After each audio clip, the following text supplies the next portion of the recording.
Here's another trip down horror's memory lane with the nature versus man drive-in classic, GRIZZLY from 1976.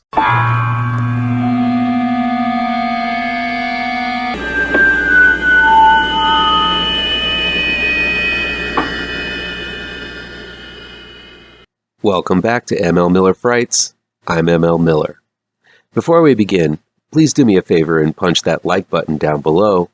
Share this video with all of your social media addicted pals. Click subscribe to this channel and ring that bell for notifications. GRIZZLY, aka Claws, aka Killer Grizzly, was released in 1976. You can stream this movie on Tubi, and that's where you can find the Riff Tracks version of GRIZZLY as well. Both of them are equally enjoyable. GRIZZLY is directed by William Girdler, and it's written by Harvey Flaxman, David Sheldon, and Andrew Prine.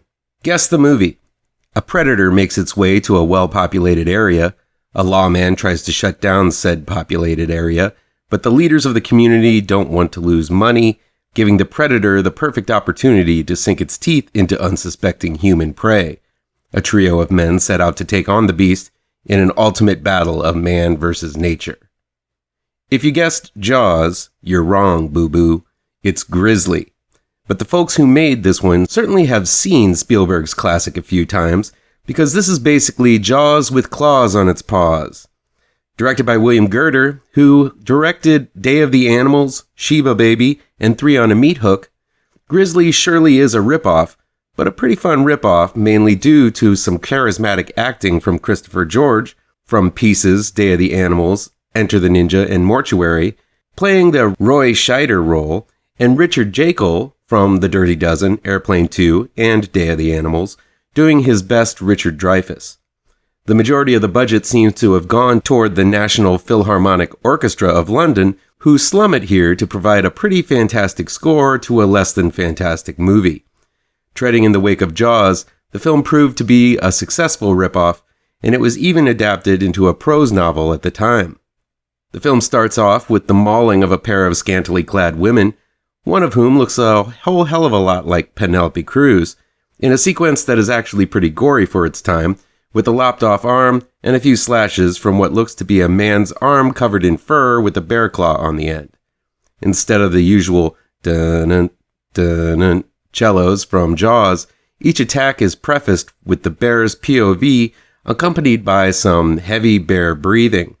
The breathing gets incessant at times, leading one to think we not only have a man-eating bear on our hands, but an asthmatic one as well. Our heavy breather seems to have a preference for young ladies, especially hot ones who go off on their own to go swimming in mountain streams or sleeping in their tents. The story pretty much follows the same plot as Jaws beat for beat, even down to the trio of nature men going into the wild for some male bonding. There's even a Quint-like story told by the campfire, though it's not as harrowing as Robert Shaw's monologue about the sinking of the Indianapolis, delivered by Andrew Prine from The Town That Dreaded Sundown and The Amityville Horror 2.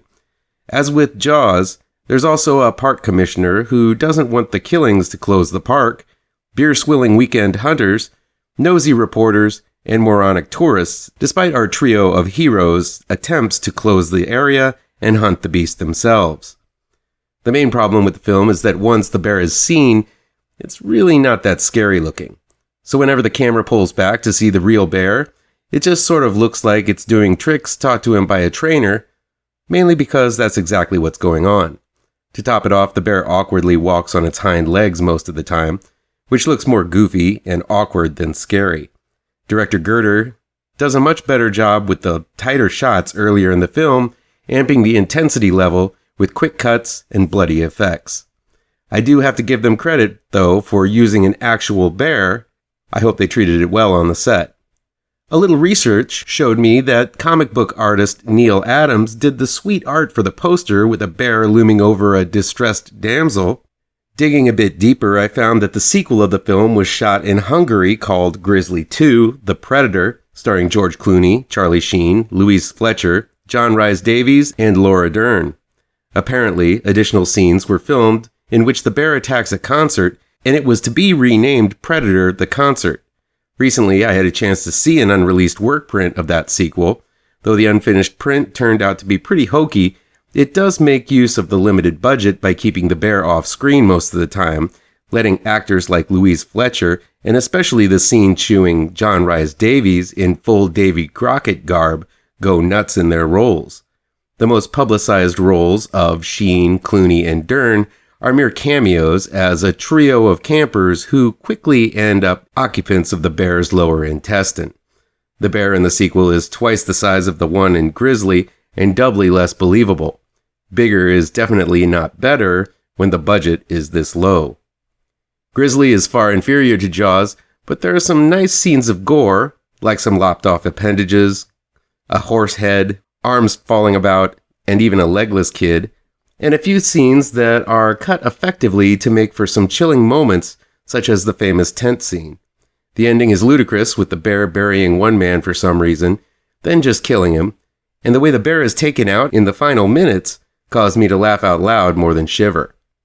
Have you endured GRIZZLY or its cheap sequel? What'd you think of them? Let me know down in the comments.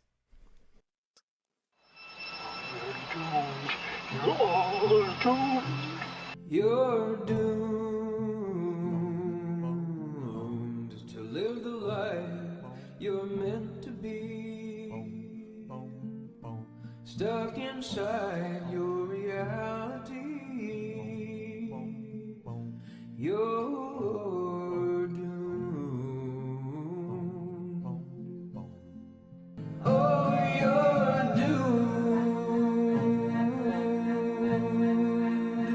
You're doomed. God live the life that you are meant to be. Live inside that reality. Oh, my baby, you're doomed.